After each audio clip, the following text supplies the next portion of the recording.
Est-ce qu'il faut annuler ses vacances en Thaïlande vu qu'il y a un conflit qui oppose la Thaïlande et le Cambodge? Ça fait des victimes, il y a eu des morts, les tensions sont palpables, on ne sait pas où ça va aller. Dans cette vidéo, on va en discuter, je vais te donner les vraies raisons et aussi les raisons les plus sombres. Alors on nous dit que c'est un conflit territorial, juste on se dispute les frontières. Il faut savoir une chose, c'est que la frontière entre la Thaïlande et le Cambodge est mal définie depuis l'époque coloniale française, d'accord, l'époque de l'Indochine. Et en fait, aujourd'hui, il reste toujours 20% de la frontière qui est, on va dire, contestée. Voilà. Mais ça ne veut pas empêcher les deux peuples de vivre convenablement pendant des décennies. On ne sait pas si la frontière elle fait 817 km, est-ce qu'elle ne fait pas 810 km, est-ce qu'elle ne fait pas 798 km. Donc c'est toujours disputé. Voilà. Donc ce n'est pas juste une histoire de kilomètres ou de frontières. C'est beaucoup plus profond que cela. Je ne suis pas expert politique, mais une chose que j'ai appris, c'est que quand on me dit quelque chose ou que j'entends quelque chose à la télé, je sais que souvent les raisons sont tout autres, qu'il faut lire entre les lignes, creuser un peu plus en profondeur pour vraiment comprendre les vraies raisons. Comment ça se fait qu'aujourd'hui, ça pète, que ça explose entre la Thaïlande et le Cambodge? Qu'est-ce qui a fait déclencher tout ça? Donc, on va essayer de décrypter tout ça. Mais une chose est sûre, ce n'est pas un simple conflit pour des frontières. Alors, vous avez sans doute entendu parler du temple de Phra Vihar, l'étincelle historique.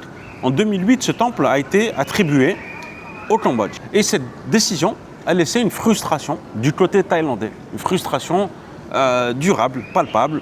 Et donc, depuis, on a des conflits, des accrochages ponctuels. Alors, aujourd'hui, pourquoi le conflit repart soudainement? Du côté de la Thaïlande, il faut savoir qu'on va être bientôt en période électorale. Donc, peut-être qu'un conflit, un ennemi, ça sert un peu à souder un peuple. Voilà. Vous savez qu'un ennemi, c'est efficace pour souder un peuple, de pointer un ennemi. Maintenant, du côté Cambodge. Côté Cambodge, en fait, on va dire, je le savais, mais je n'étais pas, on va dire, conscient de l'ampleur. C'est que le Cambodge, officiellement, a une économie basée sur le tourisme et le textile. Officieusement, écoutez bien, officieusement, dans la réalité, dans les faits, il y a des scam centers, des centres de scam, des centres d'arnaque téléphonique internationales. Et il y a aussi des casinos qui servent à blanchir de l'argent. Ça, il faut le savoir. Ces scams-là représentent à peu près 60% de l'économie du pays. Donc, bon, c'est pas un fait minoritaire, c'est quand même beaucoup. Et donc, c'est des dizaines de milliards par an. Il y a aussi, de ce que j'ai pu voir sur la presse, il y a du trafic humain, des enlèvements, de la torture, du travail forcé. Ces casinos seraient liés à la famille de Hun Sen. Il faut savoir là que peut-être que tous ces scams-là aussi sont dus à des réseaux criminels chinois. Et ces réseaux criminels chinois seraient aussi implantés au Myanmar. Est-ce qu'on peut dire aussi que ce conflit qui oppose la Thaïlande et le Cambodge ne serait pas un écran de fumée pour peut-être détourner l'attention internationale? Et en fait, c'est valable un peu partout dans la géopolitique. Si vous regardez la géopolitique internationale, il y a souvent des opérations false flag, on sait comment détourner l'attention. Il suffit juste de voir en France quels sont les sujets qui sont abordés dans la politique intérieure pour comprendre que les vrais problèmes de chômage, de pouvoir d'achat ne sont pas réglés. Les SDF, la pauvreté, c'est pas réglé. On va toujours détourner. Qui change cette fois-ci? Aujourd'hui, en fait, on parle surtout de frappes de représailles. Les États-Unis ont un rôle secondaire. Alors, on a dit que Trump avait signé un accord de paix. Alors, il n'a pas du tout négocié l'accord de paix. Il a juste été invité à le signer.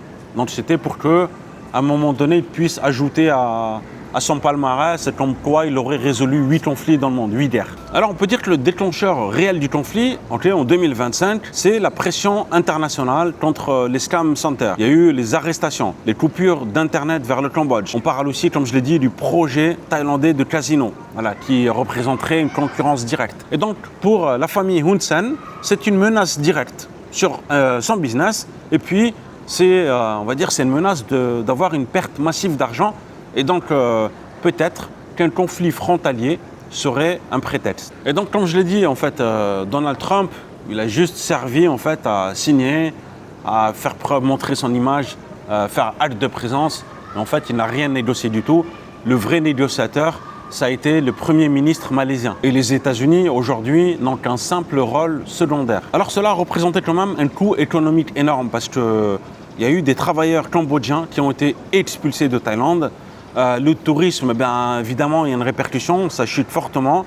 Les Chinois, maintenant, les touristes chinois évitent le Cambodge, donc ils se tournent peut-être vers le Vietnam. La Thaïlande, maintenant, au lieu de faire appel à des Cambodgiens, fait appel à des Birmans pour remplacer, on va dire, les travailleurs cambodgiens. Mais on peut constater, en fait, que c'est le Cambodge qui est le grand perdant économiquement. Alors, aujourd'hui, on se dirige vers quoi? Alors, il y a plusieurs mécanismes qui existent. On a la Commission des frontières qui est là aussi pour essayer de régler le conflit. On a la médiation des pays de l'ASEAN, mais le problème, c'est qu'il y a un manque de volonté politique. Et puis, les scénarios plausibles, ce serait, on va dire, quelques semaines de tension, ensuite, jusqu'à arriver à un accord temporaire. Mais il faut savoir une chose, c'est que le vrai problème lié aux frontières coloniales n'est toujours pas réglé. Donc, en fait, ça ne fait que décaler le problème. Les tensions reviendront. Donc, pour résumer, ce conflit n'est ni nouveau, ni territorial. Voilà, c'est pas quelque chose de nouveau. Ça a toujours existé. C'est politique, c'est nationaliste, c'est économique aussi. Donc, il faut parfois savoir lire entre les lignes. On ne va pas tout vous dire tout le temps, hein, quelles sont les vraies raisons d'un conflit.